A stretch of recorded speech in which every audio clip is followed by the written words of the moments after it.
আরে স্যার, আসসালামু আলাইকুম স্যার। ওয়ালাইকুম আসসালাম। গরিবের বাসায় আসেন আসেন স্যার, ভেতরে আসেন, বসার ব্যবস্থা করি। না না, ভেতরে যাবো না, এখানেই ঠিক আছে। আমি বসে ব্যবস্থা করতেছি। এই চলো দি। ভালো আছেন আপনি? আর থাকবো কেমন স্যার, গরিব হওয়ার পর থেকে জীবনটাই তো পাল্টে গেছে। কিন্তু স্যার, চা চিনি কিছুই তো ঘরে নাই, এখন কি করি? আমার স্বামীও তো বাইরে। এটা আপনি কি কোন ভাবি? আমি কি বাসা চা চিনি নাই? আচ্ছা ঠিক আছে, চার দরকার নেই। আপনার স্বামী কোথায়? ওনাকে দেখছি না তো, ওনার সঙ্গে একটু কথা বলা দরকার ছিল। সে কি আপনারা সারাদিন বাড়ি বসে থাকলে হবে? তাহলে আমাদের পেট চলবে কি দিয়ে? কামে গেছে। তা ঠিক।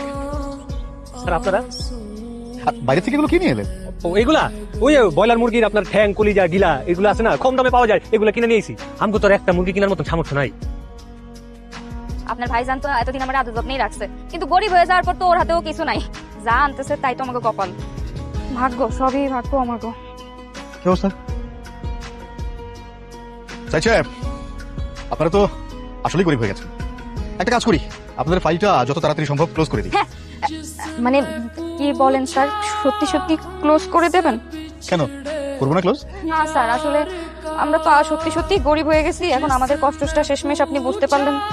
তাহলে স্যার তাড়াতাড়ি ফাইলটা ক্লোজ করেই দেন। সেটাই। স্যার যত তাড়াতাড়ি সম্ভব ক্লোজ করে দেন। আপনারা ক্লোজ করে দিলে তো আমরা মানে পেরামুক্ত হয়ে যাই। অবশ্যই তাড়াতাড়ি করবো, এই সব গোছগাছ করতে যে কদিন সময় লাগে। তাহলে আসি আজকে।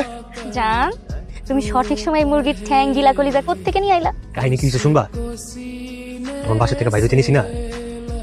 না তারপর হয় না যে বাজার সদাই করার ধরন বা খাবার দাবারের ধরন দেখে তো অনেক কিছু বোঝা যায়। আরে এসব কি কোন আপনি? ওরা বাজারের একদম সস্তা শাকসবজি কেনে।